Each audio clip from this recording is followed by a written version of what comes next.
7 বছর পর বাড়ি ফিরছেন খান বংশের বড় ছেলে সাজ্জাদুল খান আবির। বাড়ি ফিরছে বললে ভুল হবে, বিদেশ থেকে দেশে ফিরছেন আবির। এই 7 বছরে খান বাড়িতে ঘটে গেছে অনেক ঘটনা, যার সাথে সশরীরে যুক্ত নেই আবির, তবে আন্তিকভাবে প্রতিটা ঘটনায় জড়িয়ে আছে সে। আবিরের বাবা চাচা 3 জন। আবিরের বাবা সবার বড়, নাম আলী আহমদ খান। তানভীরের বাবা মেঝো, নাম মোজাম্মেল খান। ছোট চাচুর নাম ইকবাল খান। আবির তার বাবা মায়ের একমাত্র ছেলে। মেঝো চাচা মানে মোজাম্মেল খানের এক ছেলে এক মেয়ে। ছেলের নাম তানভীর খান, মেয়ের নাম মাহদিবা খান মেঘ। ছোট চাচার এক মেয়ে এক ছেলে, মিম আর আদি। এখনো তারা এলাকার যৌথ পরিবারগুলোর মধ্যে শ্রেষ্ঠ। বাড়ির সকলের প্রাণ যেন এক সুতোয় বাঁধা। 5 ভাই বোনের মধ্যে আবির সকলের চোখের মণি। আবিরের জন্মের পর তার বাবা মা দ্বিতীয় সন্তান নেওয়ার চিন্তা করেননি। এইচএসসি পর্যন্ত সে বাড়িতেই ছিল সবার নয়নের মণি। আবিরের চাঞ্চল্যে মেতে থাকতো খানবাড়ি। আচমকা যেন পরিবেশটা পাল্টে গিয়েছিল। 18 বছর বয়সে আবিরের হঠাৎ করে স্কলারশিপে বিদেশ পড়তে যাওয়া। বাড়িতে সকলের সাথে শারীরিকভাবে যেমন দূরত্ব বেড়েছিল, তেমন দূরত্ব বেড়েছিল মানসিকতার। 7 বছর পূর্বের আবিরের সাথে বর্তমান আবিরের আকাশ পাতাল পার্থক্য। দেখেও যেন চেনার উপায় নেই। 6 ফুট লম্বা ছেলেটা, গায়ের রং শ্যামলা, গাল ভর্তি ছাপদাড়ি, চুলের স্টাইল কোনো নায়কের থেকে কম না। তার ফ্যাশন আর লুক যে কোনো মেয়ে এক দেখাতেই প্রেমে পড়ে যাবে। প্রেমে পড়ে যাবে ঠিক না, পড়তে বাধ্য। প্লেনে বসে আবির অবলীলায় ভেবে যাচ্ছে অতীতে ফেলে আসা স্মৃতিগুলো। সেই চাঞ্চল্যকর মুহূর্তগুলো এখন শুধুই স্মৃতির পাতায়। মাকে রেখে এসেছিল সেই যৌবনের প্রথম দিক, যখন তার বয়স ছিল মাত্র 18। সেই সময় মাই ছিল তার একমাত্র বন্ধু। আজ সে 24 বছরের যুবক। এতগুলো বছরের একটা দিনও বাদ যায়নি যে মায়ের সাথে ফোনে কথা বলেনি সে। বাড়ির সকলের সাথেই মোটামুটি কথা বলার চেষ্টা করেছে। ছোটবেলার স্মৃতিগুলো ভাবতে ভাবতে দেশে পৌঁছে গিয়েছে আবির। এয়ারপোর্টে আবিরের বাবা আলী আহমদ খান আর তানভীর দাঁড়িয়ে আছে। তানভীর সম্পর্কে তার চাচাতো ভাই আর বয়সে 2 বছরের ছোট, কিন্তু দুইজনের বেস্ট ফ্রেন্ড আর কলিজার বন্ধু। তানভীর আবিরকে দেখেই দৌড়ে এসে জড়িয়ে ধরলো। এই 7 বছরে একবারের জন্য বাড়ি ফেরেনি আবির, তবে প্রতিনিয়ত কথা হতো আবির তানভীরের। আবির তার আব্বুকে সালাম করে জড়িয়ে ধরে। তারপর বাড়ি ফিরে 3 জন। বাড়িতে যেন হই হই রই রই ব্যাপার। হবেই না বা কেন? বাড়ির বড় ছেলে এত বছর পর বাড়িতে ফিরেছে। রান্নাঘরে বাহারি রকমের রান্নার ধুম পড়েছেন। মা চাচিদের হঠাৎ দরজায় আবিরকে দেখে সবার মধ্যে হইচই শুরু হয়ে গিয়েছে। আবিরের আম্মু দৌড়ে এসে জড়িয়ে ধরলেন ছেলেকে। আবেগে আপ্লুত হয়ে মাকে জড়িয়ে ধরলো আবির। মমতাময়ী মাকে সেই 7 বছর আগে ছুঁয়েছিল। আজ এত বছর পর মায়ের ছোঁয়া পেল আবির। মা চাচিদের সালাম করলো। সোফায় বসিয়ে ছেলেকে একের পর এক শরবত নাস্তা দিতে ব্যস্ত সবাই। এরই মধ্যে উদয় হলো মিম আর আদির। মিমের বয়স 14 বছর, তার ছোট ভাই আদিরের বয়স মাত্র 10 বছর। আদি এই বাড়ির সবচেয়ে ছোট। আবির যখন দেশ ছেড়েছিল তখন আদির 3 বছর বয়সের ছিল মাত্র। ভিডিও কলে দেখতে দেখতে ভাইকে সেই একটু একটু করে চিনে দৌড়ে এসে জড়িয়ে ধরেছে ভাইকে। আবিরও জড়িয়ে ধরেছে আদিকে। মিম ও আবিরের পাশে বসেছে, খোশ গল্প করছে সবাই মিলে। আদি জিজ্ঞেস করছে, ভাইয়া আমার জন্য কি এনেছো? আবির যেই না উঠতে যাবে, মা চাচিরা উঠতে দিচ্ছে না। আগে শরবত খাবি, তারপর উঠবি। আবির তানভীরের দিকে তাকিয়ে বলল, ওই লাগেজটা নিয়ে আয় তো। তানভীর একটা লাগেজ টান দিতে যাবে, আবির আচমকা বসা থেকে দাঁড়িয়ে গেল।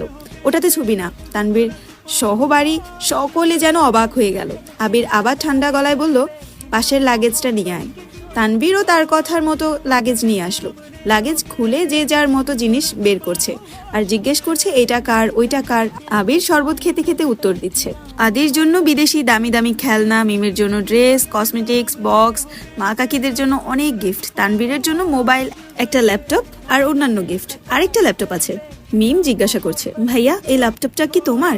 আবির উত্তর দেয়, না, এটা মেঘের।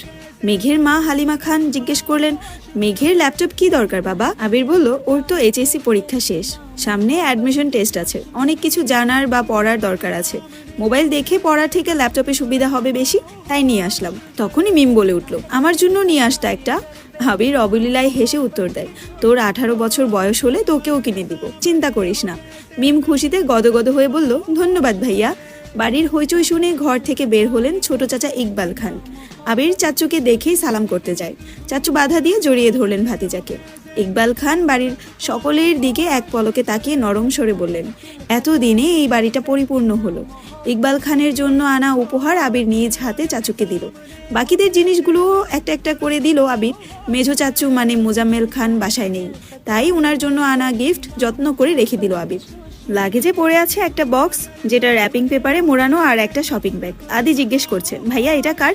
আবির ল্যাপটপের পাশের বক্সটা আর শপিং ব্যাগটা রেখে দিয়ে উত্তর করলো, এগুলো মেঘের, দিয়ে দিও, আমি রুমে যাচ্ছি। ইকবাল খান এক পলক সবার দিকে তাকিয়ে জিজ্ঞেস করলো, মেঘ কোথায়? হালিমা খান উত্তর দিলেন, ও তো কোচিংয়ে গেছে, এতক্ষণে তো চলে আসার কথা। আবির বাকি দুইটা লাগেজ নিয়ে উঠতে চাচ্ছিল, হঠাৎ পিছন ফিরে মায়ের দিকে তাকিয়ে প্রশ্ন করলো, আমি কোন রুমে থাকবো? ছেলের এমন প্রশ্নের জন্য মা হালিমা খান হতভম্ব হয়ে পড়লেন।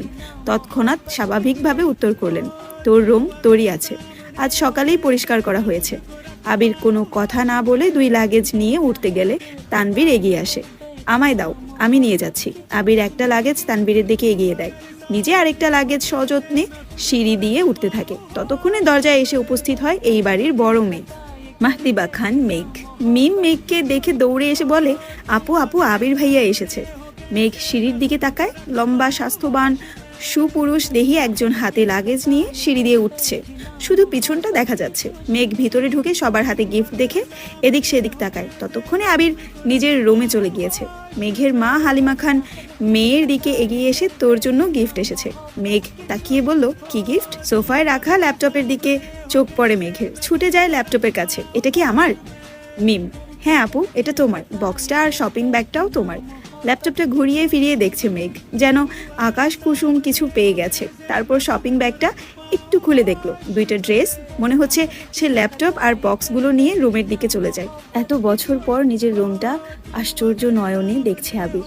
সেই পরিচিত গ্রাম, যেখানে সে নিজের জীবনের 12টা বছর কাটিয়েছিল। সেই রুমটা ছিল তার একান্ত ব্যক্তিগত, আজও তাই আছে। একটা জিনিসও এদিক সেদিক হতে দেননি আবিরের মা মালিহা খান। এমনকি রুমে বছরের পর বছর তালা দিয়ে রেখেছেন তিনি। যখনই ছেলের কথা মনে হতো, ছেলের রুমে এসে নীরবে কেঁদে যেতেন, যেন কেউ বুঝতে না পারে। আবির রুমে ঢুকে লাগেজ খুলে নিজের পরনের টি শার্টটি হাতে নিয়ে শাওয়ার নিতে চলে যায়। শাওয়ার শেষে বের হলেন একটা কফি কালার টি শার্ট আর একটা ট্রাউজার পরে, হাতে টাওয়াল নিয়ে মাথা মুছতে মুছতে খাটে বসে আছে তানভীর। লাগেজ নিয়ে এসে রুমেই বসে আছে সে। তানভীরকে দেখে আবির জিজ্ঞেস করছে, কি হলো, কিছু বলবি? তানভীর মুচকি হেসে জিজ্ঞেস করছে, আচ্ছা ভাইয়া, ওই লাগেজটা ধরতে দিলি না কেন? কি আছে ওইটাতে? আবির চক্ষুদয়ে উদ্বেগ স্পষ্ট, চোয়াল শক্ত করে উত্তর দিল, ওইটাতে আমার পার্সোনাল কিছু জিনিস আছে।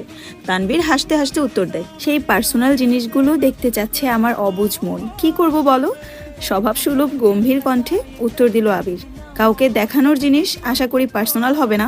তানভীর আবিরের আপত্তিস্বর বুঝতে পেরে এই বিষয়ে আর কিছু বলেনি, শুধু জিজ্ঞেস করে, বিকেলে বের হবে? আবির উপর নিচ মাথা নেড়ে হ্যাঁ সূচক সম্মতি জানায়। তানভীর কথা না বাড়িয়ে চুপচাপ বিদায় নেয় রুম থেকে। আবির খাটের এক কোনায় বসে মোবাইল হাতে নিয়ে গুরুত্বপূর্ণ কিছু চেক করতে ব্যস্ত হয়ে পড়ে। মেঘ নিজের রুমে ঢুকে শপিং ব্যাগ খুলে 3টা ড্রেস বের করলো।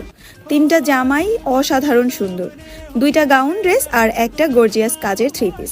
ল্যাপটপটাও খুলে দেখে, তার প্রয়োজনীয় সকল অ্যাপ ব্রাউজার অলরেডি ল্যাপটপে সেট করা আছে।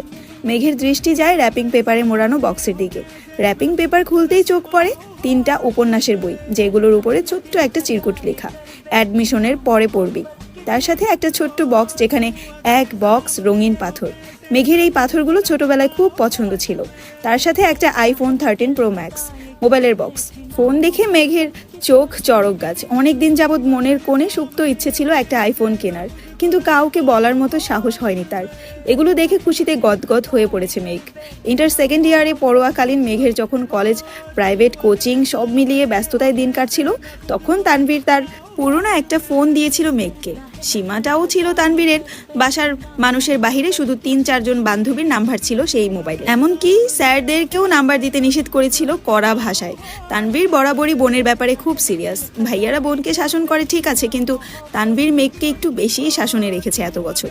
এইচএসসি পরীক্ষা চলাকালীন সময়ে নিজের মায়ের পেটের ভাই তানভীরকে খুব সাহস করে বলেছিল, ভাইয়া, পরীক্ষা শেষ করে আমার একটা নতুন ফোন কিনে দিবা?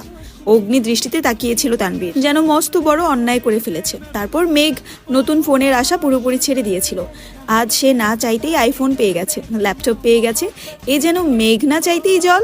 আনমনে ভাবছে, মনে হয় তানভীর ভাইয়া বলেছে ফোন আনতে আর ল্যাপটপ আনতে, না হলে উনি কিভাবে জানবে আমার ফোন নেই। হ্যালো, আসসালামু আলাইকুম এভরিওয়ান, আমি জান্নাত রহমান, আপনারা আমার কণ্ঠে শুনছেন আমি তো ভালোবাসি তোকে উপন্যাসের প্রথম পর্ব, যেটা লেখিকা হচ্ছে সালমা চৌধুরী। আমার কণ্ঠে যদি গল্পটা আপনাদের ভালো লেগে থাকে অবশ্যই শেয়ার করে দিবেন এবং ফলো দিয়ে পাশে থাকবেন, যাতে করে সবগুলো পর্ব সবার আগে আপনাদের কাছে পৌঁছায়।